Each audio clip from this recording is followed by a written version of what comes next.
Past line drawings of Tamriel characters, a circular logo of a twisting Ouroboros appears. It includes the heads of a dragon, lion, and eagle. Title. Up next, Elder Scrolls Online Necrom Global Reveal. In a time-lapse, a camera crew sets up a backdrop and film equipment. Text. ESO Global Reveal begins in 5 minutes. Crew members bustle about, rigging up huge stage lights in front of backdrops, which include the Elder Scrolls Online logo, Necrom logo, and green-tinted environments.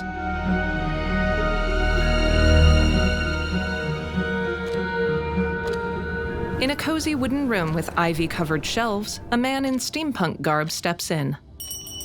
Hello there, traveler. Welcome to Quincy's Tavern. My name is Quincy, and I have the privilege and honor of providing tonight's meal while we patiently await for the 2023 ESO Global Reveal. I hope you're hungry, because tonight we have a special treat for you.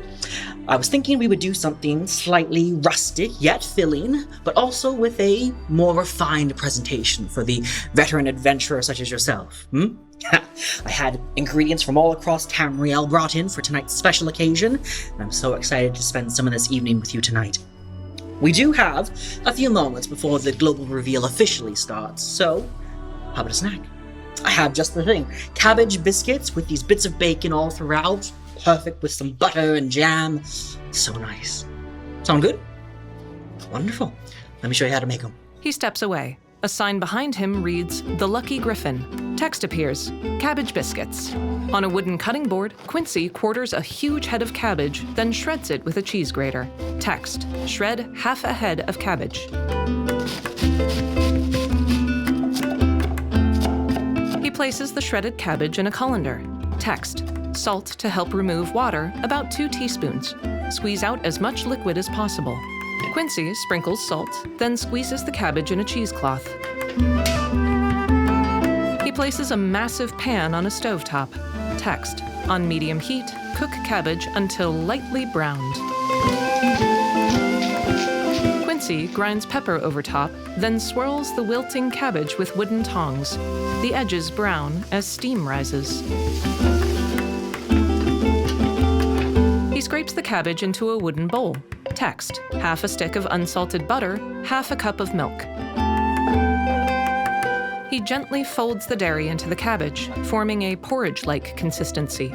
Text, 2 teaspoons of sugar, 1 teaspoon of instant dry yeast, 1 egg, about half a cup of cooked chopped bacon, 2.5 cups of flour.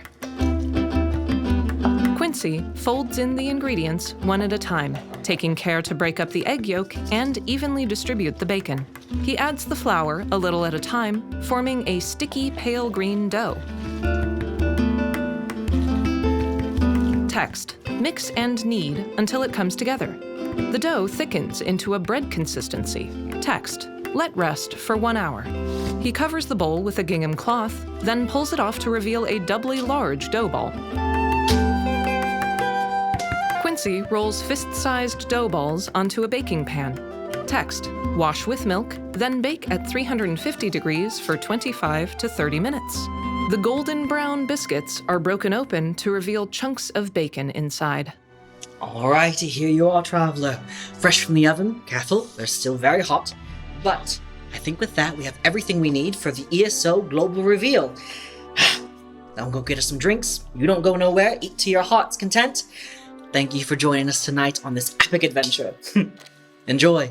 Quincy clasps his hands and bows his head before stepping away. Text, "ESO Global Reveal begins in 1 minute." The text dissolves into dust. Text, "Rating pending to mature."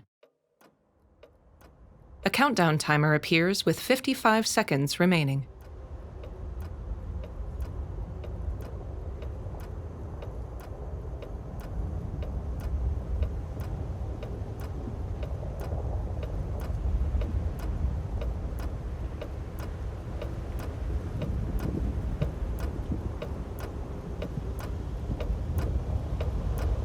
The countdown timer shows 30 seconds remaining.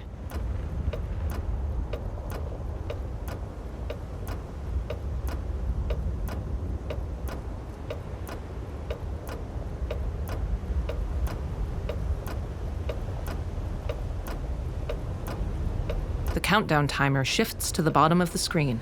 10 seconds remaining.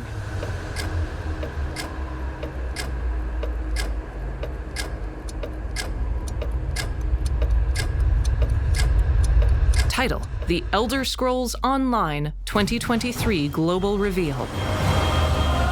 Pete Hines, head of publishing at Bethesda Softworks. Welcome to the Elder Scrolls Online 2023 Global Reveal. Whether you're coming from our developer direct or just joining us now, we've got an incredible show today. Earlier today, ZeniMax Online Studio Director Matt Firor shared some exciting details on the Elder Scrolls Online's next adventure. That includes one of the most requested features from the ESO community, a new playable class called the Arcanist. Matt also revealed that the new chapter, called Necrom, will take you back to a familiar location in Tamriel, Morrowind. And while there, you'll run into a familiar face, a well-known Daedric prince from the Skyrim Dragonborn DLC. That's just a taste of what's to come. We've got a lot of ground to cover, so let's get started. Once again, it's my great pleasure to introduce the Elder Scrolls Online's creative director and my friend, Rich Lambert. Hey, Rich. Hey, Pete. Good to see you here. Yeah, it's so great to be back to talk with you about all the new fun things the team's been working so hard on. I can't wait to share it with you all. All right, it's time to talk Necrom. Are you excited? I'm thrilled for this year. We're going to be exploring a new story and theme centered around the Dark Elves and Hermaeus Mora. The best way to describe this story is shadow over Morrowind. But before I go into any more detail, we've got a great way to introduce you to the mood and feel of this arc. It's Elder Scrolls meets cosmic horror, and I can't wait for you all to see it. Well, they don't have to wait any longer. This is the Elder Scrolls Online Necrom. In a forest full of trees and giant mushrooms, a small horde of zombies tears at a cowering elf.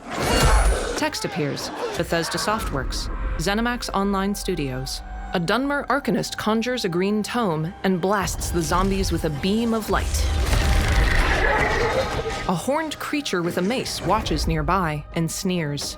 The Arcanist woman helps the older elf to his feet, and they slash at the zombies. The horned creature appears behind the man and stabs him before teleporting away. The Arcanist hovers her hands over the man's back, casting beams of golden light.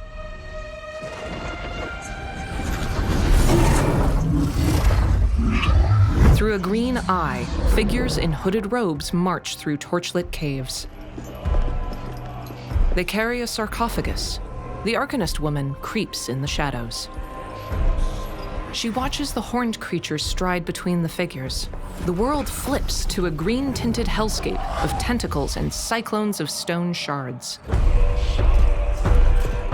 In the caves, the Arcanist stalks the horned creature, hiding behind stone columns. He looks up, squinting with red eyes as the Arcanist reveals herself. She throws back her hood and draws her sword.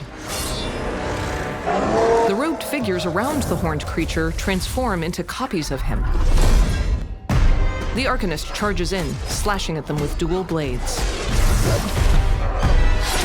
She casts bursts of green light to knock several aside. She leaps onto an altar and casts a swarm of tentacles down at the copies.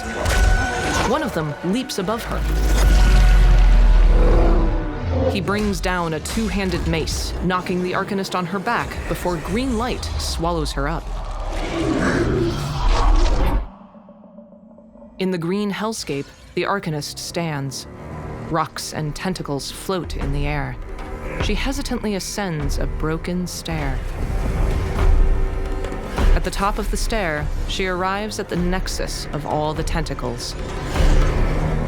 She extends her hand toward it. A writhing mass of flesh and green eyes.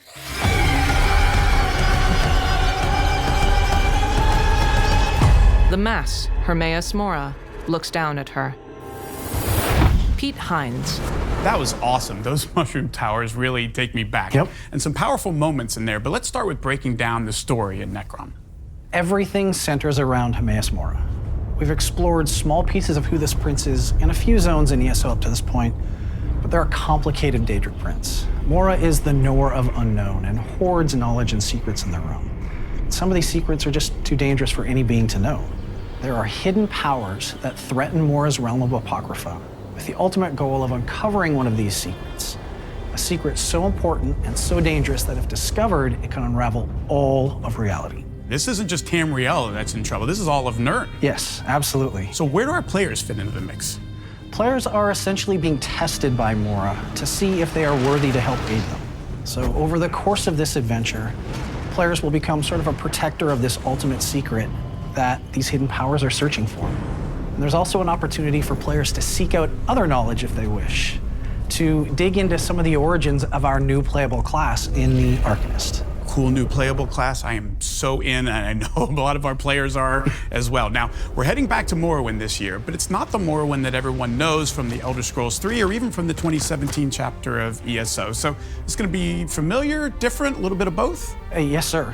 We're going to be exploring the eastern portion of Morrowind, specifically the Telvanni Peninsula. It's still home to the Dunmer of the Dark Elves, so you're going to see that familiar alien landscape with the giant mushrooms and all the like, but it's got a very different feel than any of the locations that we've previously explored. And I'm guessing the city we saw, that was Necrom, yes? Yep. And we haven't seen that since the Elder Scrolls Arena, and it looks very different now. Yeah, a lot has changed since then, but yeah, Necrom is the main city in the chapter, and there's so much amazing lore around this. It's a city of the dead, where Dunmer families from all over Morrowind bury their deceased in these elaborate ceremonies. But there's also some really just wild rumors as to the origins of Necrom. It's a crazy old city, but I'll leave that up to CJ to kind of dig into in just a little bit. Now, finally, Necrom isn't the only cool location that players are going to get to explore. So tell us about the zone that I'm pretty familiar with, and some of our players will be too, and that's Apocrypha. Yes, the Oblivion Realm, home to forbidden knowledge. Also home to the know-it-all Daedric Prince that we just saw, Hermaeus Mora. It's always great to revisit other areas of Tamriel that we haven't seen in an Elder Scrolls game, but I know the folks at ZOS like to build everything from scratch. So when it comes to the Prince's Realm, it's not just like a carbon copy of what we've seen before, right? The Apocrypha that you know and love from Skyrim it's definitely there. The dark inky waters, the towering stacks of books, you know, those unique yellow-green skies. But like always, we love being able to explore new areas, love putting our own spin on things, and we want to make this our own and give the players new fun things to explore and learn. It's so exciting. Sounds like a great blend of the old and the new when it comes to like the biomes and the places the players are going to be exploring in Necrom. And in fact, let's explore more of Necrom right now with more details from the team. Text, CJ Greb, Art Director. For the regions in Morrowind and Apocrypha that have been explored in previous Elder Scrolls games, we approached them carefully, making sure on one side it felt like a trip down memory lane, but also providing new experiences for everyone. Our destination this time was the Telvanni Peninsula, an area we visited in the very first Elder Scrolls game, Arena. We also caught a glimpse of its coastline in Test 3, Morrowind. This is the first time any game has returned to these lands in almost 30 years, and we were really excited to bring them back. The giant mushrooms and distinctive fungus-covered Telvanni towers are back, of course. The East Asian influences at work in some of the architecture and general aesthetics also return, as does the alien landscape so crucial to representing the lands around Vardenfell. For many players, Morrowind was their first introduction to an open-world RPG, and this concept was reflected in the expansive environments of Test 3. ESO has always honored this basic idea, the idea of a world ripe for wandering, and our depiction of the Telvanni coast will reflect this. The sense of odd scale you may feel walking through it are paramount. In terms of differences, we've crafted a modern view of the city of Necrom, not seen since 1994. Getting to work on something Elvish which predates the Tribunal is particularly interesting. Necrom is the Dunmer city of the dead, where all prominent Dark Elves gather to pay respects and lay to rest their honored departed. Lord Vivek, known as the warrior poet, spun some wild stories about the city's foundations, which may or may not be true. But what's definitely true is that the Dark Elves have a particular reverence for the city and its solemn purpose in their culture. It's naturally a cool thing to be able to contribute in any significant way to a long-standing piece of Elder Scrolls lore. For the Telvanni coast, we had a lot of fun playing with the legend of Necrom's foundation. Specifically, the lore of Vivek himself having defeated the great beast Gulgamorgil, whose bones supposedly lay the foundations for the city. Entering Necrom for the first time, you're bound to notice the towering rib-like rock formations which envelop the city. The Dunmer have even added some runic symbols on the faces of the rocks themselves in recognition of their supposed origins. Is the legend true or simply apocryphal? Come tour the lands and make your own decision on that one. Necrom is intended to be monumental, reverent, and yet fit in with the shapes and forms we're used to seeing in Dark Elf architecture. The distinct arched doorways and decorative elements are there, as well as the detailed mosaics on the opulent interior spaces. We specifically took a lot of inspiration from the classic Telvanni buildings in Morrowind. And finally, we have Apocrypha. Whenever we venture back into territories from previous Elder Scrolls games, we always try to make sure that our players feel like they're genuinely returning to lands they've traveled before. We took our initial visual cues from the Skyrim Dragonborn DLC. Then we expanded on the ideas presented in the original. We'll be sharing more details on the unexplored areas of Apocrypha later this year. For the meantime, let's talk about the parts that players are a little more familiar with. Some lands in Tamriel appear quite normal to our mortal eyes, and some, like the Telvanni coast, feel foreign. And then there are the Oblivion Plains, whose lands bend our mortal perceptions into the most alien landscape possible. In crafting the Plane of Apocrypha, it was important to remember that Hermaeus Mora doesn't really adhere to traditional ideas of good or evil as many other Daedric princes do. Likewise, Hermaeus Mora's realm isn't a representation of good or evil either. Our take here was to explore the idea of ancient records and how they might be represented physically in a plane such as this. We created fossilized impressions into the rock walls and emerging from the ground, representing the cataloging of all life, experience, and knowledge. Realms of Oblivion are extensions of their master, and so Apocrypha is a clearinghouse for knowledge. It's a repository. It is intended to feel like a place where ancient things and ancient ideas can be preserved, perhaps even hidden, but never lost. There's a ton of story emitting from these locations, from the environment to the architecture. Of course, the characters and creatures breathe even more life into our world. Text, Helena Watchhouse, writer-designer. When we chose the setting for Necrom, we knew we had to deliver a story that lives up to this location, and the team had a lot of fun bringing this story to life. If you're not super familiar with any of the fantasy names that we've been talking about, imagine a holy necropolis in the middle of an ancient hierarchical society presided over by extremely powerful mages. Yeah, there's a lot of fun tensions there for us to play with. Necrom remains neutral territory in regards to the great houses of Morrowind. Keeping the City of the Dead neutral means all Dark Elves can appease their ancestors and ensure their bodies are taken care of, even as the Three Banners War rages on. This is incredibly important since the tradition of bringing the dead to Necrom predates the Tribunal and the creation of Dark Elves as we know them. It's an integral part of the Dark Elves' cultural identity. In other words, this is an ancient City of the Dead which isn't controlled by any one Dark Elf house, even though it's surrounded by the Telvanni Magisters, some of the most egotistical and powerful mages in the entirety of Tamriel. But the peninsula isn't the only place you'll get to explore. As a writer and certified library nerd, I'm so excited that this year we get to take you to Apocrypha for the first time since the Dragonborn DLC. You'll be accompanied by Laramel the Wise, a powerful mage who works with Hermaeus Mora, the Prince of Forbidden Knowledge. Notice I said with and not for. Laramel doesn't worship Hermaeus Mora. They have a working relationship that's built on mutual respect. As much respect as Hermaeus Mora can have for a mortal. See, mortals don't really survive in Apocrypha for a long time. Knowledge is enticing, but you'd be a fool to assume that it's harmless. And the sheer amount of information there tends to melt mortal minds, mangle their bones, contort their flesh, and turn them into terrifying creatures called the Hushed. A mouthless zombie. Some books are lifeless collections of paper, totally safe to pick up. But others house tome shells, small Daedra who live between the pages of Apocrypha's first editions. They may not necessarily attack you, but if you've ever picked up a shell on the beach only to discover that there was a hermit crab already living in it, then you know just how surprising a tome shell can be. Tome shells and Hushed aren't the only denizens in Apocrypha. No, Apocrypha's guardians lurk around every corner. Seekers attend to the vast library, while lurkers wait beneath the inky waters to dissuade any stubborn researchers from discovering Apocrypha's more dangerous secrets. It's best to be sure that you're really alone before you pick up some light reading. You'll even meet a clanless Dremora called Torvasard, who refuses to let the secrets of Apocrypha remain undisturbed. The horned creature. Torvasard's motives are as mysterious and complex as his allegiances. It's really hard to tell if he's friend or foe. This chapter isn't all about exploring crypts and making friends with Eldritch horrors. There's a dark threat coming for both Apocrypha and Nirn. Vampire mercenaries known as the Dusksabers prowl the Tilvani Peninsula working for Magister Shelreni Barrow. Shelreni seeks to climb the ranks of her house by any means necessary, even working with anyone who will give her the power to achieve her goals. Not everything will be hidden and mysterious, though. If you've played ESO before, there are a bunch of familiar faces for you to find throughout this chapter. I won't spoil all of the surprises, but we are bringing back my favorite Morag Tong assassin, Asher. Okay, yes, Narya will make an appearance too.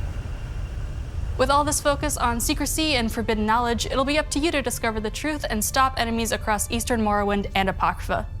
Good luck. Text, Jessica Folsom and Gina Bruno, community managers. Hey everyone, we're excited to let you all know that the Elder Scrolls Online Necrom is available for pre-purchase right now. While the chapter will launch on PC, Mac, and consoles this June, we've got plenty of reasons for you to pre-purchase and jump into ESO today. If you're a new player, someone who hasn't played ESO in a while, or you still need to pick up some of our previous chapters, you'll want to go with the Necrom Collection. Either version, the Standard or the Deluxe Collection, grants you instant access to 6 of our previous chapters and the base game. And you'll of course be able to access the Necrom chapter once it launches in June. That's hundreds of hours of content all in one package. We like to refer to it as 8 games in 1, since each is like its own standalone Elder Scrolls adventure. And keep in mind, you can play these in any order too. For current players, we're offering both Standard and Deluxe upgrades, which will provide you with the latest Necrom chapter. No matter what version you pre-purchase, you'll receive these items. While some will be unlocked at launch, everyone will receive this unique mount immediately. For a limited time, if you pre-purchase Necrom, you'll also receive this matching pet to go along with the mount that Jess just mentioned. Coming with the Deluxe Edition is this new Apocrypha-themed, one-of-a-kind mount. That's in addition to other pre-purchase items that come with the Deluxe Upgrade and Collection. Separate from our pre-purchase offering, but just as cool, is the Hermaeus Mora Collector's Statue that's available for pre-order at the Bethesda Gear Store. Be sure and secure yours along with some awesome ESO merch, because right now, for a limited time, we have a flash sale running. Text, save up to 20%. Any edition of Necrom also unlocks the new Arcanist class at launch, and we know you've been eagerly awaiting more information on that, so let's check it out now. Pete Hines and Rich Lambert. All right, we've waited long enough. Rich, it's Arcanist time. Spill some details. Where do you want to start? You know, this has easily been the #1 most requested feature from players since the Necromancer back in 2019 with Elsewhere. Well, I mean, why don't we give the players a little bit of the backstory and inspiration behind the Arcanist? The Arcanist is a new way to play and experience ESO. It's the 7th playable class and channels the power of Apocrypha to create ancient runes of power. This weird knowledge lets them do some truly fantastic things, destroying their enemies with runic magic, summoning tentacles from the abyss, healing their allies, and some even protecting themselves from the worst the Daedric Plains have to offer. Of course, what everyone really wants to know is, how do you play the Arcanist? And we've got just the person to tell us. Text, Stephen Saratani, Associate Combat Designer. With the Arcanist, we wanted to keep the basic form of the class familiar to everyone, so there's something for all play styles, while letting us be more creative with the abilities themselves. We started off with 3 skill lines: Herald of the Tome, Apocryphal Soldier, and Curative Rune Forms. Each line focuses on a different aspect of the game: offense, defense, and support. The challenge we embraced was making these abilities feel unique compared to previous classes, but not so systematically different that veteran players would feel out of place. I know several of the abilities will leave you awestruck. 2 of my favorite new abilities are Apocryphal Gate and Abyssal Impact. Apocryphal Gate lets you open a pair of temporary portals that you can jump between for extra in-fight mobility, or use these portals for creative exploration. Abyssal Impact is a bit more direct. It has you infuse your arm with unstable magic, transforming it into a tentacular weapon as you thrust forward, damaging and debilitating your foes.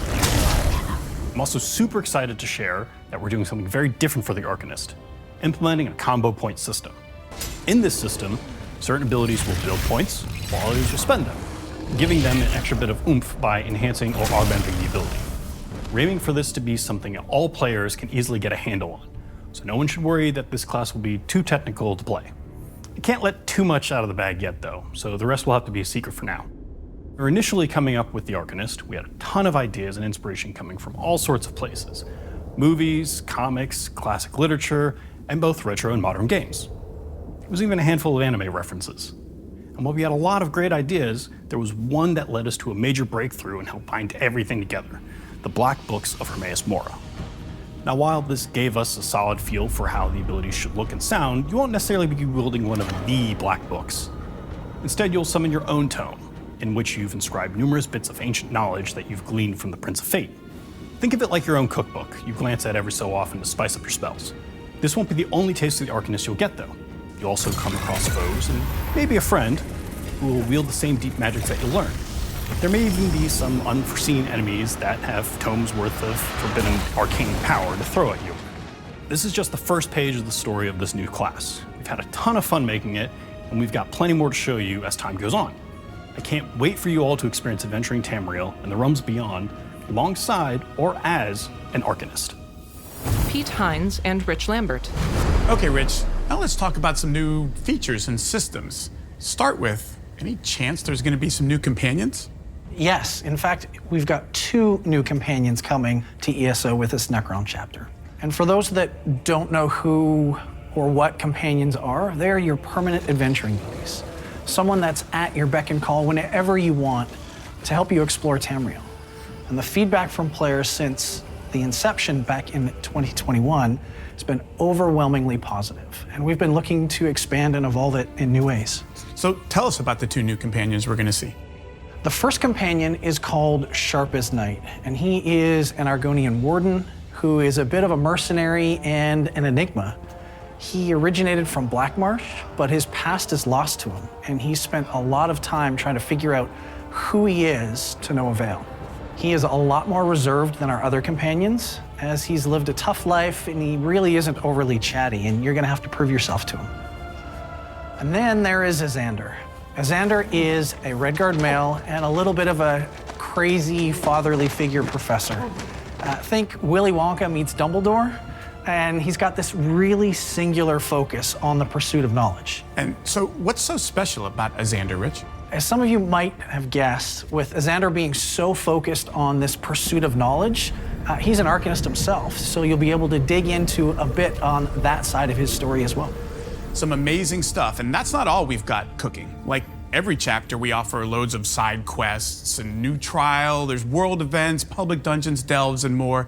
Roughly how much content do you think we're talking here, Rich? Players can expect around 30 hours of content just from the main storyline, in addition to all the side content and everything you just mentioned. Always so much to do in an Elder Scrolls chapter, and the team has really pulled out all the stops with Necrom. We really have, and players won't have to wait too long to begin their Shadow over Morrowind adventure. Players will be able to begin their adventures this March with our first DLC. Awesome. I will definitely be checking that out. Before we wrap things up, let's talk about some changes that you're planning to the ESO calendar. Absolutely. So ESO is a living, breathing world that is constantly evolving. As a team, we're always evaluating where we are, what the game needs, and the community sentiment around how well we're doing. And over the years, we have made many changes based on these evaluations. But one of the fundamental pillars that hasn't changed has always been to create as much story content as we possibly can to try to keep up with our players and their insatiable desire for new stories and adventures. And this constant drive is one of the reasons why ESO has become one of the best games on the market today. There's so much to do, so many stories and locations to experience, tons of systems and various activities to participate in solo or with friends. So what's changing? We want to continue on creating these new adventures while also addressing quality of life feedback and bugs that have emerged over time. In other words, we want to focus on polish and iterate more on cool ideas, be it stories or systems, with the overall goal of making each release as solid as it can be. The first half of the year isn't really going to change much. We've been hard at work on a lot of this stuff for a very long time. We're still doing a dungeon DLC with 2 new dungeons and a prologue quest to kick off this new arc. The chapter is releasing in June with all the goodies you love and expect. Where things are changing this year are fall and winter. That's great news for players. Don't stop. Keep going. Late summer, our focus is going to be on bugs and quality of life additions. Things like pre-made group finder or an all-in-one attunable set crafting station as examples. There won't be any dungeons in this update because for update 40, which comes towards the end of the year, the team is working on something really epic, something pretty special that they just need more time on. I mean, come on, Rich, we got to give them more than that. Okay, fine. How does an endless dungeon with a buddy sound? Oh, sounds good. We'll have a lot more info on this later in this year, but I'm insanely excited about this. Sounds very cool. Well, Rich, I want to thank you for all the details surrounding Necrom and the Shadow over Morrowind adventure today. I know I'm excited to play, and I sure hope everyone watching is as well. We are just as excited. But before I go, I wanted to personally thank the entire team for all of their incredible work. It's truly an honor to be able to represent them here today. Also, on behalf of the entire ZOS team around the globe, I'd like to thank you all for your continued support. You've helped make ESO and its amazing community what it is today. All right, let's throw it back to Jess and Gina to fill everyone in on in-game events, talk guilds, and more. Text, Jessica Folsom and Gina Bruno. So it's obviously no secret that there's always something to do in ESO. In addition to all this content, we offer a wide variety of in-game events catering to all different play styles, from PvP to Overland, seasonal festivities, and more. In addition to our quarterly content updates, this year we'll be having 11 in-game events, plus the themed monthly PvP Battleground weekends. In fact, our first in-game event for the year, the Season of the Dragon celebration, starts in just a couple days. And who better to enjoy all these events with than friends? ESO is great solo, but even better with friends, or a whole guild of friends. Whether you're into PvP, 12-player trials, crafting, questing, or even fishing and house decorating, there's a guild or 5 for everyone and every playstyle. You can find your first or next guild via the in-game guild finder. If you're a current player and have a guild who is looking to welcome new adventurers, let us know about it on Twitter. Tag us at TessOnline. And speaking of coming together, we're extremely excited to let everyone know that we'll be hosting an in-person event this spring to celebrate all things ESO and the Shadow over Morrowind adventure. We'll share details on our website and social channels very soon. In the meantime, if you want to learn more about the first DLC in the Shadow over Morrowind adventure, we'll be previewing the DLC and Update 37 live on Twitch this Friday. So be sure and tune in. 4 p.m. EST, 9 p.m. GMT. That was a packed show. Lots of change, lots of new. A quick reminder that ESO Necrom is available for pre-purchase right now. Visit ElderScrollsOnline.com or your favorite online retailer and claim your mount and pet today. ESO Necrom launches this June, and believe it or not, we're just getting started. Stay tuned in the months leading up to launch for even more info. Thanks for spending your time with us. We'll see you in Tamriel. Title, The Elder Scrolls Online. Logo for Necrom. Audio description provided by Descriptive Video Works. Written and narrated by Janissary.